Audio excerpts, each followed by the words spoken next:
Secretary Reich, thanks so much for being here. How do you see the jobs report today? Allison, it's a very strong report, but it is slowing. The economy is slowing. There's no question about it. The Federal Reserve's rate hikes, there have been 5 of them so far, and they are beginning to have an effect. So in other words, they're doing the right thing. I mean, you think that it's working, what the Fed is doing, and do you think that they will throttle back now a little bit?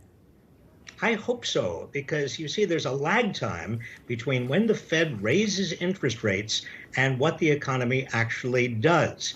And if the Fed raises interest rates too far, too fast, that lag time means we could find ourselves in a recession rather than what the Fed is aiming for, which is a so-called soft landing. That is, we bring down inflation but don't risk a recession.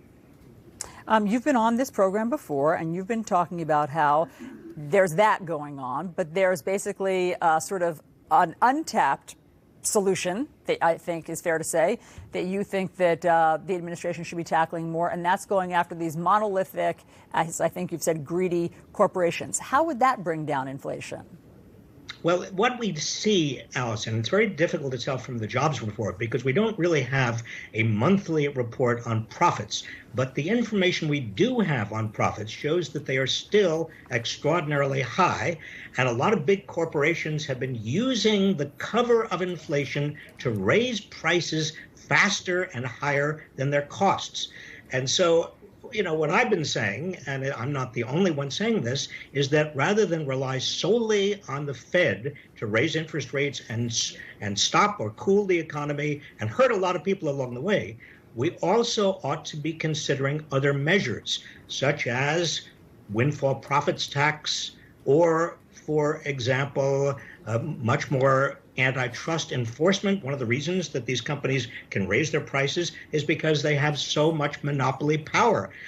Or maybe a consumption tax. So we go after, and it's progressive, so we go after the wealthiest members of our society in terms of how much they spend. That would also be helpful in terms of taming inflation without hurting the middle class and the poor. Are these things that President Biden can do unilaterally, or does this involve Congress? Some of the things President Biden can do, that is antitrust enforcement, more rigorous, bolder antitrust enforcement through the antitrust division of the Justice Department and the Federal Trade Commission. That can be done starting now. Even the threat of antitrust enforcement can make some companies think twice before raising their prices over their costs. Some of the other things that I've mentioned, well, it would require Congress. That's right. And that's always a big, big barrier. Indeed. Secretary Robert Reich, great to talk to you. Thanks for your time. Thanks, Allison.